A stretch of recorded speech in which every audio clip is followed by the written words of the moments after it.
don't want to throw out names, but there's someone on social media that's been lean for like 5 years at this point now. Say the name.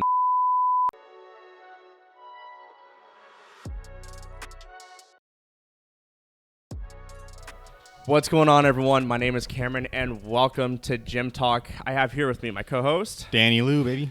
Danny Lou. Today is our legit or shit series. We're going to take a topic related to the fitness industry. We're going to talk about the nuances of it, whether we believe it's legit or shit. Today, I love this one. It's going to be six-pack abs, baby. Is it necessary for someone to be considered qualified if they have a six-pack? I think that's going to be the crux of this conversation. Are they a qualified fitness influencer, coach, whatever, only if they have a six-pack? Is a six-pack legit or shit for being healthy? All that. That's the root. That's the basis of. That's the basis. Those are the standards of this conversation. This the standards by which the social media sphere bases qualifications for anybody, don't you think? Well, I'm not gonna lie as well. The more I'm thinking about it now, I don't know a context or a situation or standards in which I would say abs are legit and absolutely necessary, besides stepping on stage, obviously. But in context of coaching, training, are you intelligent? Do you know how to do things? And like in the context of like the perception of the general population seeing a six-pack on social media, it's eye-catching, right? Don't you think that people will scroll through their feed, and if somebody has a six-pack, they're more likely to click on that person's profile and go like, holy shit, like I think that guy knows what they're talking about, or that girl. Well, this is a great opportunity to talk about the Dunning-Kruger effect. You know that I talked about that chart before, right? Where you start to learn a little bit about something and you think you know a lot. Okay. And then as you learn more about it, you realize, oh, I don't really know anything. And you keep learning, and then you become more and more competent at whatever you're doing. Okay. So it goes up a little spike. You think you know a lot, but you really don't know anything. Yeah. And you realize you learn more and more, and you go, oh, I don't know anything. And as you actually keep learning more and more and more, and you become more and more competent, it just goes up. Yeah. I would say the normal civilian person, 90% of the population, when they view fitness, their only understanding is that to be fit or in shape, you have to be thin, have abs. Yes. So when they see someone that have abs, they associate it with competence or knowledge or just a general better perception of that person because they have abs. As you and I know, because we've learned more and more throughout the years, it really means nothing. It really means nothing in terms of what's your grasp on fitness like? What's your grasp on strength, hypertrophy, the science, all that stuff? It doesn't really mean anything. No, not at all. And I know a lot of people that have a low body fat percentage, right? Maybe I'm not going to take away the amount of work that they put in to get there. They got there. But you'll see people stay there for a long ass time. And I think it is more impressive if you can see somebody change their physiology, change the way that they look, change their appearance, let's say, and go from like, okay, they were lean, maybe they bulked up, they added some lean body mass, but they also added some fat, and they changed, got a little fluffier. I did that last year as prime example. Remember. And then cut it down. Yeah, right? Like last year, I went from 203 to 233. I gained 30 pounds. There was a decent amount of body fat that I accumulated. I gained a lot of lean body mass too. But then I know how to get it back. So then it was August of last year to October, I did it a little too aggressively. I went from 233 down to, let's say it was probably a little bit more like July, 233 down to 203. Which is crazy impressive, by the way. It was crazy. But like, it's not difficult to do.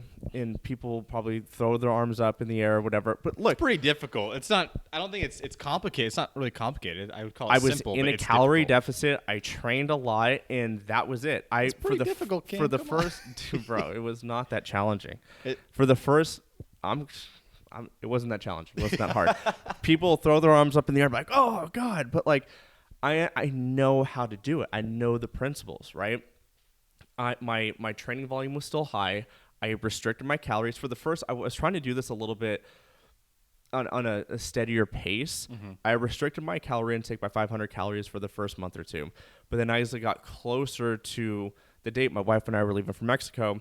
As I got closer to that date, I was like, okay, well, I need to speed this up a little bit. So I cut my calories to 1,000 or more per day, right? Look, I lost a lot of lean body mass, but my wife didn't want me to look like a whale, going into Mexico. Enough. She got to roll you around the beach. Exactly. So I had to do what I had to do, right? I wish I had done it. If I had more time, I wouldn't have made the calorie deficit so aggressive. Would have made the cut so aggressive. It probably would have, maintained a lot of lean body mass, and that's the way. But it's, in my opinion, it's easier to lose weight than it is to gain weight. Gaining weight is a freaking chore. Eating a lot is a chore, and then training hard, it's difficult, right? You know what? I would actually wholeheartedly agree with that. But the one key distinction I would like to make would be gaining muscle. Sure. That's the hard part. Yes. That is the really hard part. Because anyone can just gain weight. You eat whatever you want willy-nilly. That's fine. Yeah. But hitting your macros, your protein, and your calories, if you're trying to be in a certain surplus, is incredibly difficult. And only people that have done it and really pushed their limits would know how freaking hard it is. It's tough, man. Yeah. It's very difficult. And so the point that I'm getting at here is I'll see people, they stay in the same body fat, the same look, you're out. Getting it maintenance is freaking easy. It's easy. I'd like to see you change your body composition and then go from that to something else and then maybe back down. Or one of the most challenging things for me that I've experienced in recent years in my training experience has been trying to get stronger. That has been and trying to get stronger in squat, bench, deadlift, training for powerlifting. That has been insane to me because you're trying to manage so many different elements and get everything to move up in the right direction at the same time. And like last week, I went a little too hard in the deadlift, came into my squat session on Monday, deadlifted on Friday, went hard, came in on Monday to squat, and my back felt like it was going to explode. I went way too hard, and I should have backed off and done something else. And so the learning process of how to get the body stronger has been challenging, but very fulfilling to me because it's new, it's novel, it's challenging. But just being lean and staying in a maintenance phase is freaking easy. Yeah, I don't want to throw out names, but there's someone on social media that's been lean for like 5 years at this point now, and they actually get roasted for it now, which is really funny because people are like, "Dude, why don't you just go in a bulk?" Because all he does is complain about. Say the name and I'll bleep it out. Oh my god, dude! That kid's been lean. That kid's been lean for like 4 or 5 years. Forever. Yeah. And people are just roasting him like, dude, if you actually went on a bulk and put on some muscle. And then I think like last year late last year, maybe earlier this year, he was like, I'm gonna go on a bulk. Like he bulked like less than 10 pounds, and then I gotta cut. Gotta get back lean again, and then cut immediately again. Yeah, people have a hard time with that because their engagement goes down. And that's the other thing. It's like your engagement will go down if people don't see abs. Like my engagement goes down if my shirt's not off, But it's like people don't take in consideration the nuance and the requirements of being in a calorie surplus to get stronger. And it's not easy. Like having more water retention, having more calories allows me to perform better. Yeah. Well, it's like I said, the average Joe Schmo, the people who like farm or add to your engagement, right, don't understand the processes of which we've talked about. They don't understand that to put on muscle and to get thicker abs, bigger muscles, you need to put on fat and then shred it down. They don't understand that process. So when they just see abs, they go, abs. Wow, that's awesome. Oh my God. Exactly, yeah.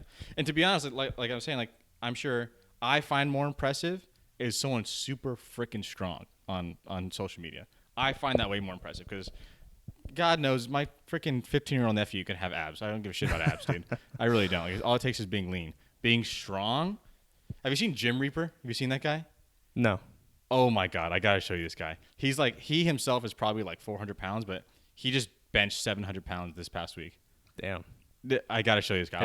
I'll show you after. Have you seen Tom Haviland? Oh yeah.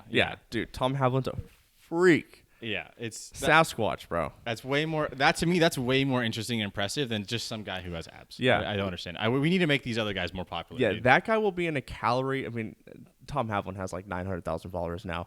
He's getting that's there. Fair. But he said that he was in a calorie deficit at 6,800 calories per day. A deficit, bro. Might be full of shit, but that's fine. I don't know, man. I don't know. That dude is Sasquatch. He's humongous. Maybe. Bro. 6,800? 6,800. It's too many calories. All right, wrap it up. Anyway, so we're going to wrap this up. The binary, are six-pack abs legit or shit? I think we can say it at the same time. 3, 2, 1. Shit. There we go. Bam. We got it. A consensus was met. All right, everybody. We want to know your thoughts. Please leave a comment in the comment section below. Do you think six-pack abs are legit or shit? In the context of when you see them, do you think that that person is qualified? I don't know. I don't think so. I think there's a lot of other ways we can gauge somebody's qualifications. But, if you like the video, please like and subscribe. We'll see you in the next one.